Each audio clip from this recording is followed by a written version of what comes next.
Does anyone have any joys and concerns they'd like to bring to the meeting? That's how Julie would start her heads of curriculum meetings where we used to work. It was a way in which she would invite the realities of the day or the week into the room to allow us to sit with them. The pendulum swings for each person across the term, and even within the room, as some faculty leaders bring a joyful period in the work or professional life to the table, while others are going through tougher times. My name is Michael Murphy, and I've returned to Tyndale Christian School in Strathalbyn to meet again with Julie Sampson for episode 9 of Vacilando. Julie, thank you so much for having me back. It's nice to see you again, Michael. How are you going? Oh my God. I was thinking you're going to ask me that. How do I answer it? Yeah. I am tired, but feeling more comfortable and confident in my role. Does that make sense? I don't know if that answers your question or not. Well, it definitely does. I mean, the how you going is a question that I'm asking for you rather than for me in that sense. So if it answers the question to you, then that's fantastic. I guess the idea of being tired definitely resonates with the. I think you were having lunch at sort of close to 2:00 today, which suggests that it's probably later than you would like, but speaks to the busyness of a school. Yes, the constancy. I'm not sure if I'm going to get my words out today. It's one of those days. Is it one of those days, or is that busyness and, as you said, that constancy? Is that? No, it's constant. Yeah, that's normal. Okay. Yeah, and I guess I saw it when I was a deputy, but yeah, the ongoing busyness and unexpected interruptions. Well, they're not interruptions. It's just the unexpected that suddenly lands in your lap that you need to deal with. Yeah. The words you've just used, interruptions. No, interruptions are the wrong word, are exactly what Luke said when I spoke to him. Right. He said, some of these kids, they came in and they were interrupted a meeting and they went, no, it's not an interruption. It's just something that happens. Yes. And it's part of the job. So you can't see it as an interruption because you need to deal with each of those things, whether it's a student matter, parent matter, community matter, staffing matter, a finance thing that's suddenly thrown at you, something administratively, you've got a due date, has to be done today, whatever it is. Yeah, it's all necessary. All necessary, all important and all a part of the role. It is, yes. Since I last was here, some bunting has gone up, I think, around a slightly flatter area. It looks like there's some progress, and it's only been 2 months since we last spoke. Yes. You're expanding, you're building. Tell us about that. We've bought a housing block next to the school, which gives us room to expand. It will be a little bit of time before we can build on it, but we have knocked the house down and we are in a master planning cycle at the moment, which is very exciting. Yes. That's one of the things I really wanted to talk to you about, because last time you spoke about that constancy of busyness and how much you were looking forward to relaxing into some blue sky thinking, and we weren't sure whether that was oxymoronic in some way. But tell us about the blue skies that you've looked for over the last couple of months. By blue skies, you mean the big picture? The blue sky thinking, I think you called it, but we can call it big sky, whatever. Yeah. I called it blue sky. Okay. You did. It was blue. Yeah. Okay. I think it was blue sky thinking. Yeah. Okay. So it's that ongoing balance of being able to deal with the day-to-day and what's immediately at your door compared to stepping back and thinking about where are we going as a school. And we're in the process of doing a school improvement plan at the moment and master planning, because there hasn't been a master plan here for a few years. So it's an opportunity to kind of think, new principal, settling in, okay, where do I see the school being in the next 5-10 years in terms of the school and the facilities? So that's an exciting thing to give some time to. The time is the hard part amongst those not interruptions at the door. So having to block time out and work with the senior leadership team on some of those things, and then just finding the time to sit and write and put your thoughts down and then take it back to the team. And Yeah. Um, yeah, I like to be quite consultative, so I want to hear the voice of others. And I'm the new person on the block here, so hearing what others have got to say into that space. And I really want student voice in that as well. So I had a really fun afternoon where I teach a year 8 maths class, and I said, okay, we're not doing maths today. And I had done a little sheet for them, and we actually went for a walk around the facilities, and I asked them some same questions I had asked senior leadership in terms of, what do you see? What's the school looking like? What looks tired? What's doing well? What could we improve? And to see what the year 8s wanted to say about the school. That was pretty cool. That would have been. And they were very engaged. They took it very seriously. I bet. Can you share what kind of things came out? Oh, look, I can't recollect now. Some of the things were it was affirming because there were some of the things we had identified. So, for example, they're like middle year students, and we don't have any kind of play equipment or anything we've got an oval, but you go from your primary school playground to, we just sit and hang in high school. And they said, it'd be really good if we had some big kids playground stuff. So, which we actually have on our agenda as one of our next projects. So, it's really good to hear that and then go, okay, good. We were thinking along the right lines. We've obviously observed and heard the right things. So that's really affirming. And I think especially affirming things like play equipment for 12, 13, 14-year-olds. There's a real affirmation there in that the age and stage of those kids, because sometimes it feels like we forget to an extent. Yeah. But kids are growing up. In theory, they're growing up fast, but in reality, they're kind of growing up fast because of the structures around them. They're still adolescents. They're right. still physically growing. They're still at different stages within that. So, yeah, and it's an age where they still want to really be physical. And some of it is also around relationships where they're trying to work out relationships and trying to work out, well, how do I interact with the opposite sex and that? And to be able to outwork physicality in an appropriate way through games and play and stuff is part of that social learning as well. Yeah. So. Yeah.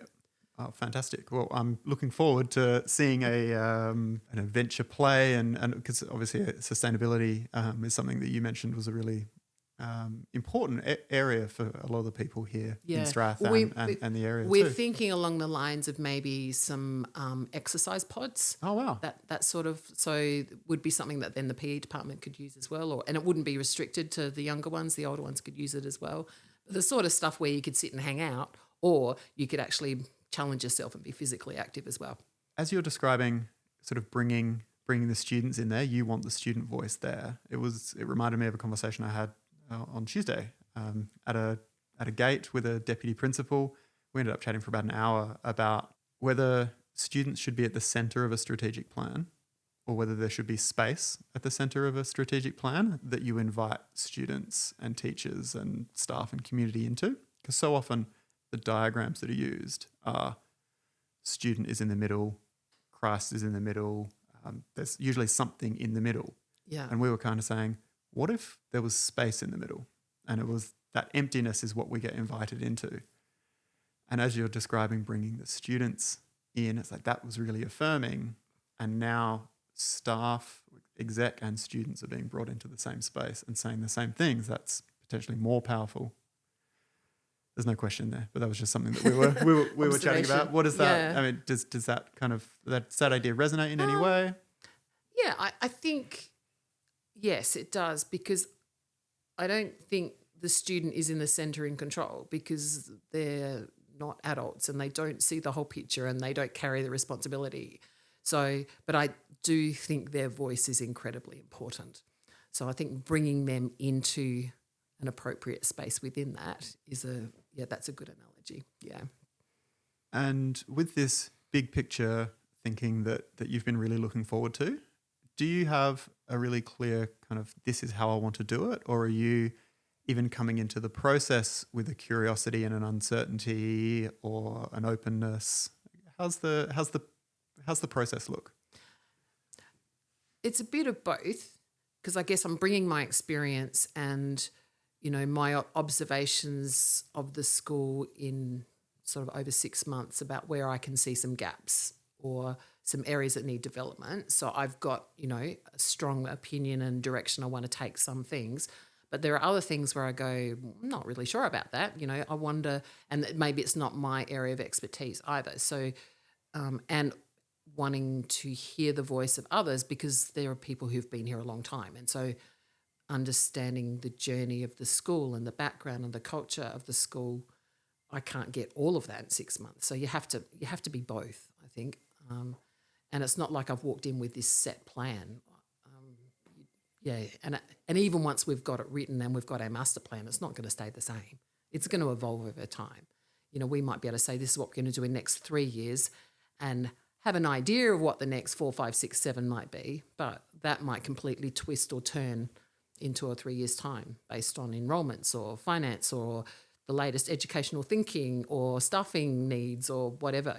Like you can't anticipate what all those twists and turns will be. Yeah, and you've got there's a dynamic community here. We spoke last time about it being maybe a town in transition to an extent as it grows and comes to understand itself. So yes, yeah. With that kind of thought, what's your timeline on your strategic plan and master plan? Is it we're setting this deadline, not deadline, but this time frame? Or Yeah. Master planning, I'm challenging people to think out 10 years with being pretty clear on what we want in the next 3.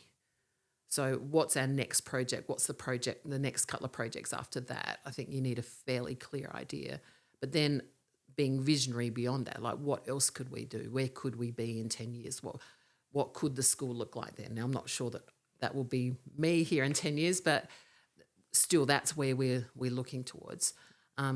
The school improvement plan is probably a little bit shorter, but again, we've got sort of key priorities, and then within that, what do we want to achieve for this year within that priority? Some of them will get completely ticked off. Some of them are going to be 5-year projects. So you're kind of stepping those through and then evolving them. One of them, as we said at last term, has already changed.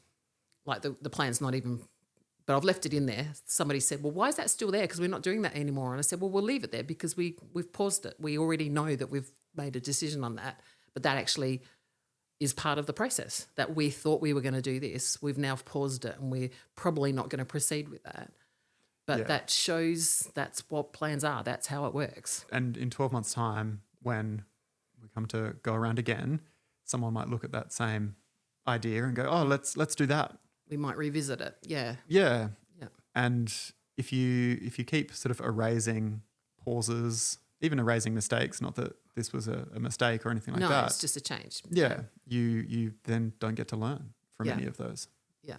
So through the process, what have you learnt about yourself through this sort of initial strategic plan kind of process?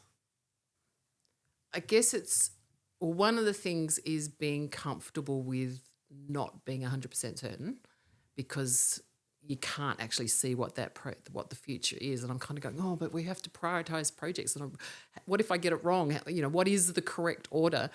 But I think just being confident of what we are immediately wanting to do, and then dreaming beyond that and knowing that we can tweak it along the way, that it doesn't all have to be laid out perfectly. I'm a pretty organised person. I like to step things oddly. I travel. I like my itinerary completely finished before I leave. So, to kind of be comfortable with the unknown is something you just have to accept. A strength of yours that I always saw was that organisation without a rigidity. You can be very well organised, but also not hold things super tightly. But we're planning well, and then we're executing well, and that flexibility that comes with it. And it sounds like using that strength here in a bigger regard. Setting. Yeah. Oh, yeah. Thank you. Yes. Because you have to be open to change, and you have to be open to other voices coming in, or something being necessarily having to change. Because you were heading in a particular direction, and that key staff member that was driving it suddenly isn't at the school anymore. So, okay, we have to go a different direction or find somebody who can pick that up. So you can't anticipate, what's going to happen. So as Julie looks towards planning her future school, I wonder about how the pendulum swings. As it swings from joys to concerns, being in the moment to scheduling purposeful time, from being in control to distributing leadership, And in planning, does a principal plan for the people who are currently there, or do they plan for the roles and the people that don't even exist yet? I'm thinking roles and projects and directions because we want to grow. So some of those people aren't here yet. So thinking ahead as to how we would, if, as a bigger school, what would be some of the things that we'd like to restructure or grow or have in place that we can't facilitate now because we're a smaller school. And so the change and the dynamism of the big picture, blue sky, the big thinking is there. Yeah. But that's also that change and dynamism exists in the micro of your everyday at the moment. And something that Luke said was he really loves to be super deliberate with all his time. If I'm going to spend 5 minutes on something, I need to spend it really purposefully and deliberately. Is there a tension that you're finding around, you want 5 minutes of really quality time with a staff member. However, the 5 minutes you're going to get at the moment is potentially a bit strange because we've got a difficult thing has just popped up and there's a reaction there. I still feel like I'm finding my feet with prioritizing the important things and thinking about what shouldn't I be doing. Are there things that I should be pushing off to my PA? Are there things I should be delegating to other people? I shouldn't be. I think I'm starting to get into the groove of the role to feel like where I need to perhaps shift some things. I'm still not 100% comfortable with my organisation, and my schedule seems to be jam-packed all the time. There doesn't seem to be any space, and I don't think I should be operating that way. So I'm still working out how do I pull some things back so that there's some intentional space. Part of that's, and my PA's reminding me about that, and she's also trying not to fill me up and push things out as well. So that's kind of a new thing too, working with a PA and working out how they can help me as well. Yeah. Does that answer the question? Absolutely. Yeah. And I guess you're sort of giving some organizational responsibility that maybe you're not used to giving, right? Yeah. Because we're used to managing our own calendar and all of a sudden we're not. Yeah. Yeah. Because when I booked our first connection, it was via LinkedIn. And then this one, I went straight to your PA and I would have just appeared in your diary and you're like, oh, this is happening again. Yeah. Yeah. And that's that's a shift across the year of going, okay. Yeah. And so then it's a matter of consulting or chatting with my PA and saying, well, look, these are the things I'd like to be asked on first, or these are the things you can, and she'll ask me anyway. She'll say, look, well, Michael's been in touch. Do you want me to put him in your calendar? So she doesn't just shove everything in. It's just working it out. Yeah. But it's going better. Yeah. And in the initial meeting, it was learning how this whole thing works to an extent, because it was a big new change. Yeah. A big new school. So much of that was, all right, let's work out where we're at. But you're now talking about finding certainty in smaller pieces. Yes. Organising your calendar, whilst a big deal, is not the same thing as the structure of a school. Yes, yes. So it's refining things now. Yeah. Well, for example, I got an idea from one of my principal colleagues who said that their PA puts something in their calendar every week that brings them joy. I went, that's a great idea. So I love going into the classes, particularly in primary, and reading a story, or going to secondary and doing devotions and stuff. So I've just said to my PA, can you just run a schedule where I get into every class and every home group over a semester? And she said, oh, shall I? Because we've tried it and nobody responds. So I said, just target people. Just tell them I'm coming. Find a time and book me in. And so she will do that for me now, which will mean I'll just have those moments where I can go, great, I can get into the classroom and interact with some kids and do some stuff. But she'll be responsible for the organisation behind that. So, yeah, they're the things that will help, yeah. And I think that idea of joy too, because when you're given there are so many things that come to you as a principal because they're the biggest things, they're the hardest things, they're the most complicated things. They've come all the way up the ladder and now it's in your lap, that you need to protect yourself and make sure you're doing some things that are fun and enjoyable. One of the things that I remember from working with you before is meetings starting with joys and concerns, and that is a reality that we will always have joys and concerns, but we do need to hold both of them and not just dwell on the concerns, and also not just sit in joy the whole time, because that's not the way the world works either. I should do that again. You reminded me. That's a good idea.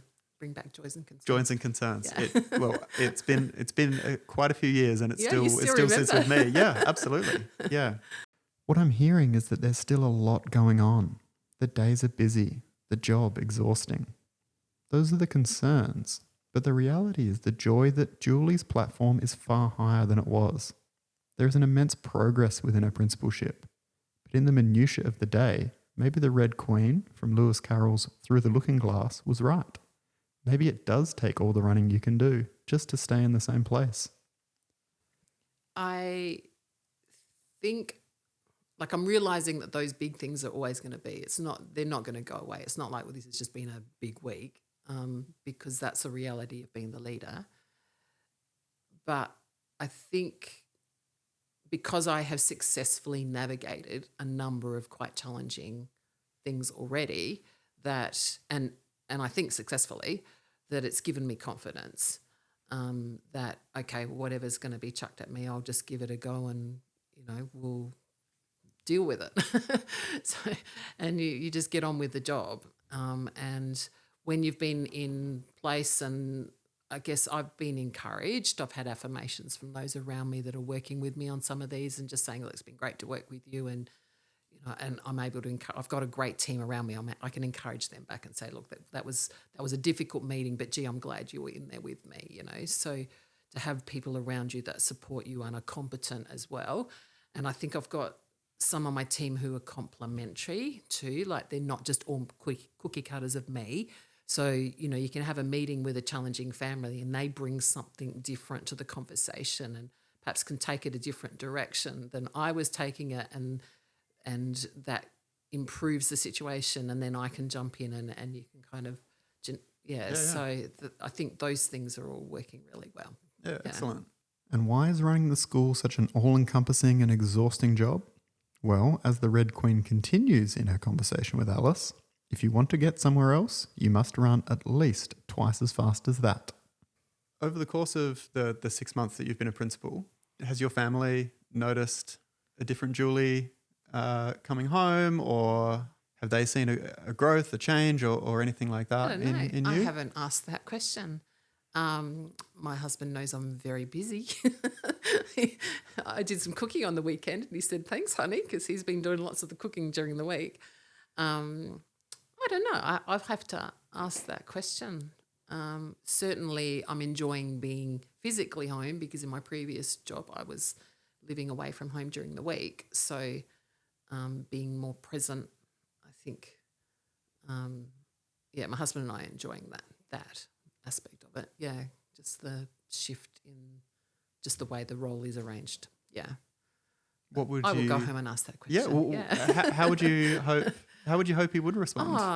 Well, I would hope that he would think that I'm enjoying the job, although possibly I go home and offload the hard day stuff with him.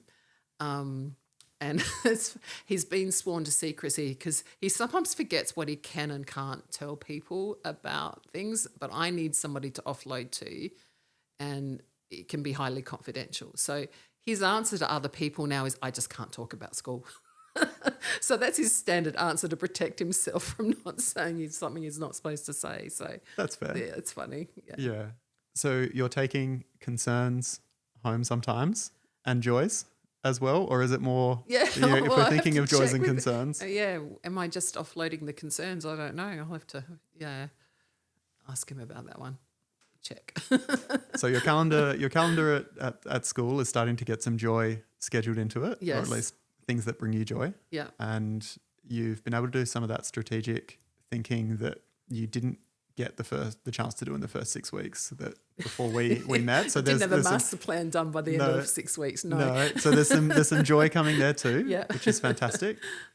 In the second half of the year, do you have a sense of what, let's say, some of the joys and concerns might be coming? Because certainly in your previous roles that you've held for an extended period, you really get a sense of the cadence of a year. Yes. And I presume you don't quite have the sense of a cadence of principalship in the second half of the year, because term 3 is different to anything in a school. Yeah.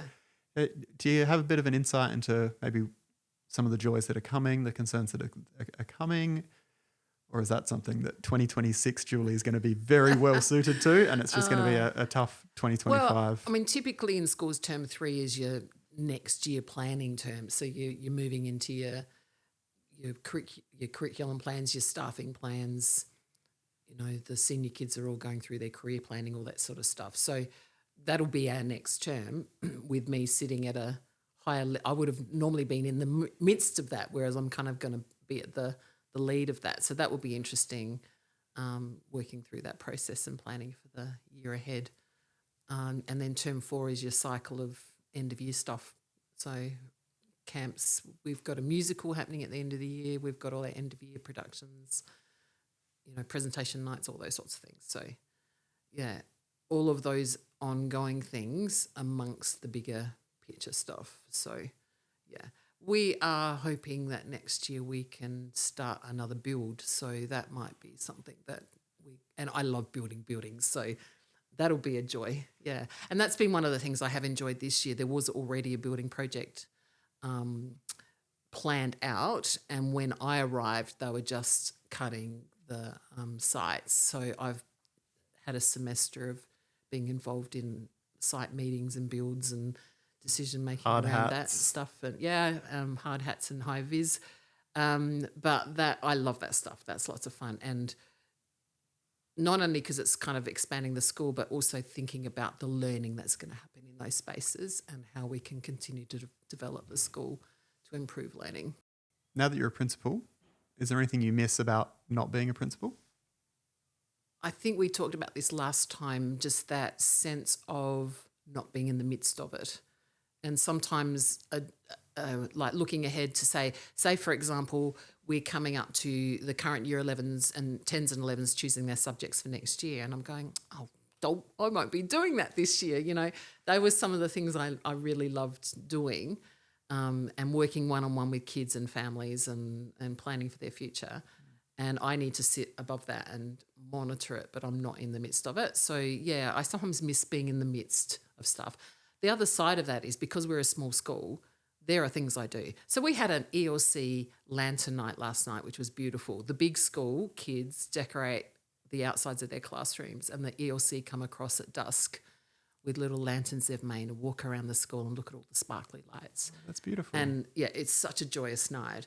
But at the end of the night, there's the principal, me, lugging a ladder around, taking lights down because we wanted to clear it before we went home. So, you know, that's the other side of everybody mucks in and gets on with it. I think you knew when you were coming to a school in the country that was an element of it. Yeah.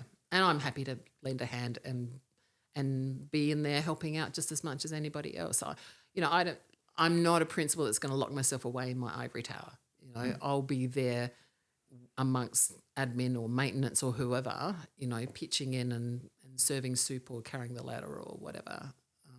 That's just me.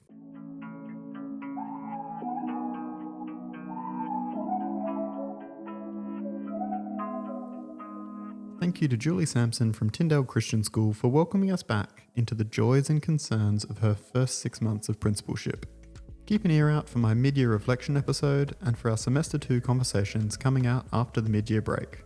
My name is Michael Murphy and this has been episode 9 of Vacilando.